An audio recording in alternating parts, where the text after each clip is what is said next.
compatriotes, bonjour, bonsoir, selon l'ère à laquelle vous allez suivre cette vidéo. Aujourd'hui, nous sommes bel et bien vendredi le 11 avril 2025. Mais à tout seigneur, à tout honneur, je suis libre dans mon état d'esprit de formuler des dédicaces à qui je vais. Je fais mes dédicaces à la première dame, Maman Denise Nyake Otisekedi, que nous avons la petite affectueusement d'appeler Dente. Et moi, je l'ai surnommée Maman Toujours, parce qu'avec elle, toujours, et rataraté.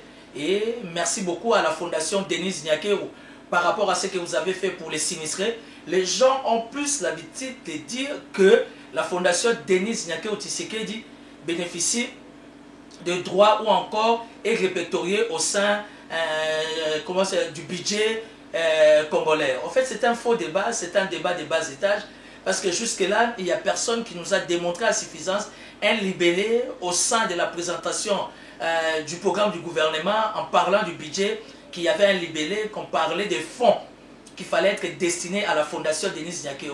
Donc c'est un faux débat. Tout simplement, aujourd'hui, la fondation Denise Nyake a des partenaires évidemment nationaux et internationaux, des gens qui contribuent dans les cadres purement social et dans les cadres purement humanitaires. Les mercredis, c'était quel jour? Les mercredis, c'était le 9. Mercredi 9 avril, dans la soirée, Joseph Kabila a fait son entrée, évidemment à Bukavu. Quand il vous parlait de la partie orientale, vous connaissez les principes, les soucis c'était plutôt à Goma. Il a fait son entrée à Goma.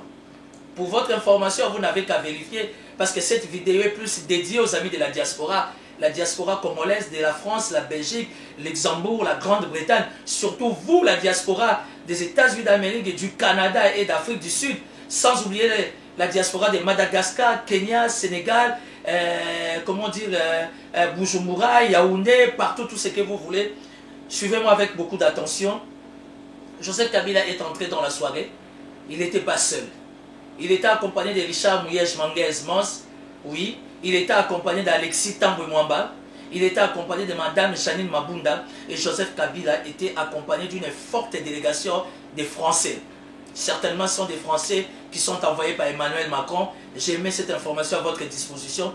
Et Joseph Kabila, quand il est entré le mercredi à Goma, vous comprenez, il avait un souci. C'était de traîner un peu. Dont la priorité, c'était de voir Nanga, enfin de faire, comment vous appelez, de discuter avec Nanga qui est son dauphin, pour que Nanga lui présente la situation, l'évaluation par rapport à ce qui se passe. Mais il y avait un problème.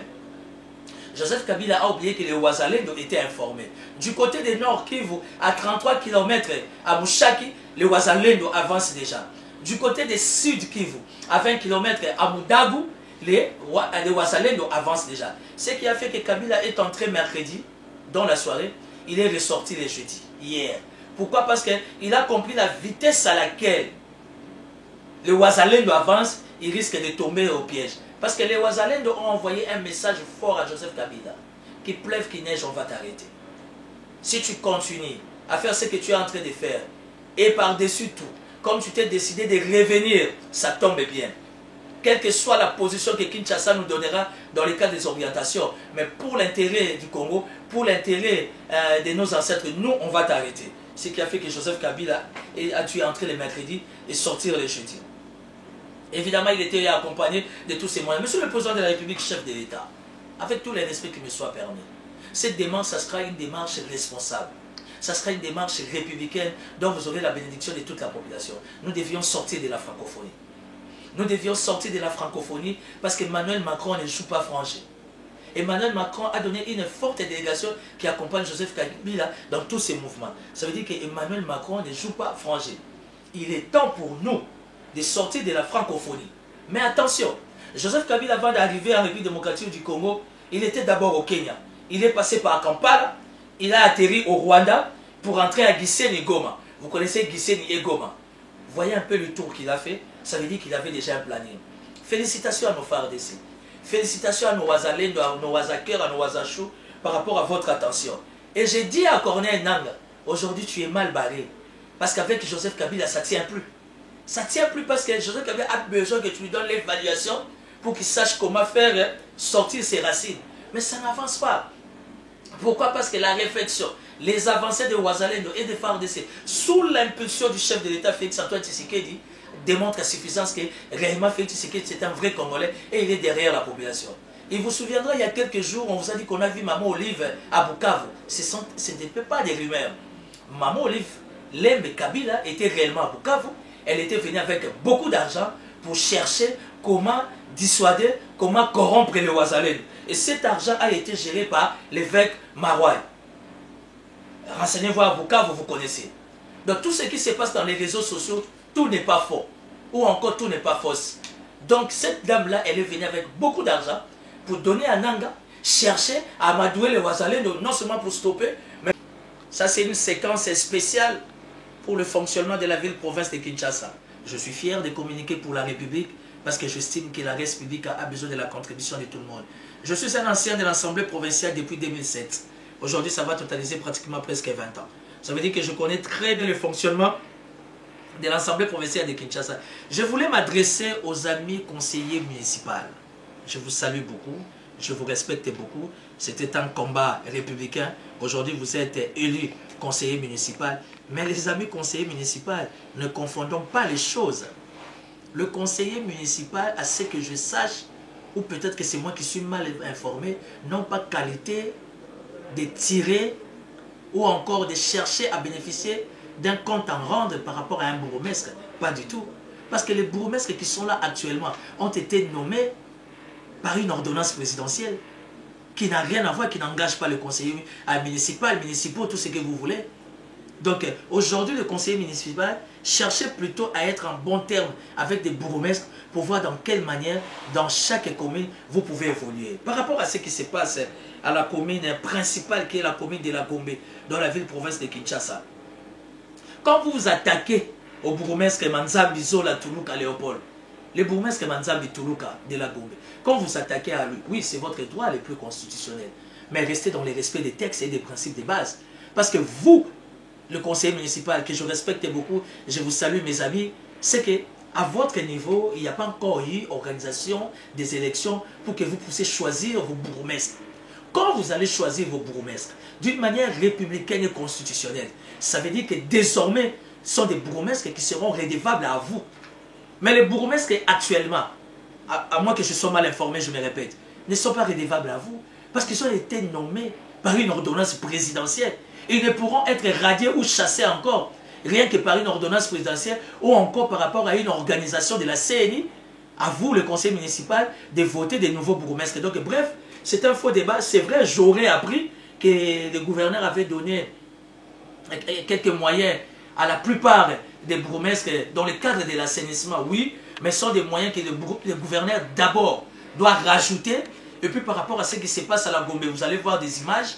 Ça veut dire qu'il y a des grands travaux qui se font et la Gombe nécessite encore beaucoup de moyens parce que les moyens qu'on donne à la Gombe, on ne peut pas les donner à Lingwala, on ne peut pas les donner à Bumbu, on ne peut pas les donner à Kisenso. Gombe, c'est la commune phare, là où siègent toutes les institutions avec les organismes internationaux. Ça veut dire que ça demande à ce que l'enveloppe soit plus costaud par rapport à d'autres. Mais le peu qu'on a donné, nous tous, nous circulons à Kinshasa, surtout les week-ends, nous voyons comment les travaux se font au niveau de la commune de la Gombe. Donc, messieurs, le conseiller municipal, c'est votre droit le plus constitutionnel, mais apprenez toujours à vous référer aux textes et aux lois de la République, parce que ça ne sert à rien qu'un conseiller municipal commence à faire des tracts, ça commence à déranger la sûreté de l'État. Et je demande, je sollicite l'intervention de la sûreté de l'État. Vous allez voir des tracts avec le nom d'un conseiller municipal, c'est avec quel objectif? Le pays est en guerre. Quand un conseiller municipal se permet de faire des tracts, afin de faire chasser un bourgmestre, mais ce n'est pas à vous de faire la démarche. Et la démarche est sacro-sainte, la démarche elle est constitutionnelle. Quand vous êtes hors les respects des textes et des lois, c'est non-sens. Donc ça veut dire que je voulais élever, ou encore soulever cet équivoque. Je demanderai au gouverneur Bumba de faire un peu appel à tous les conseillers municipaux ou municipaux, tout ce que, de discuter avec eux, de les remettre dans le droit chemin, parce qu'on a besoin d'eux, mais tout en restant dans le respect des principes. Et je chuterai cette réflexion pour parler de Madame Colonel Mimi Bikela. Madame Colonel Mimi Bikela, je vous interpelle comme étant leader d'opinion, analyste politique, citoyen congolais. Bazozo a banana mi chopo, bazo tanda bango na rompo a Kipuanza. na rond-point ya magasin, na rond-point ya Victoire, na rond-point ya Gambela, na rond-point ya rond-point Ngaba. Moi nana michopo ba wana, quelqu'un nous donne l'impression de prêcher. Moi nana michopo libanda, madame, où sont les mœurs? Madame maman colonel Mimi Bikela, police des mœurs aux Zawap, police des mœurs. Réveillez-vous madame.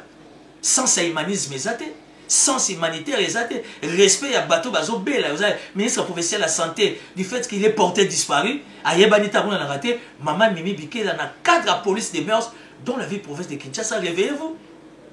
Moi dans une opération, bilok à 4 saisons monana, bazo tendait sur la chaussée, bazo sengela soutien, nous sommes dans quel pays? Les amis de la diaspora, accompagnez-moi dans cette communication.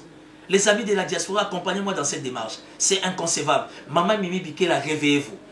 Nous avons suivi vos images. Bravo. C'est ce que nous attendons de la République. Et puis, tu as remarqué que nous avons été à Mabé. Au vent de la Nandaku, Mokomo ya na stade, yo poko ma sinistre. Maman Mimi Biké, la kangela biso batwala.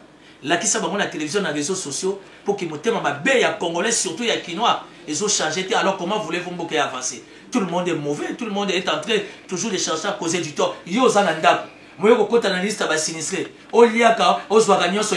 C'est de la méchanceté et puis c'est de l'escroquerie.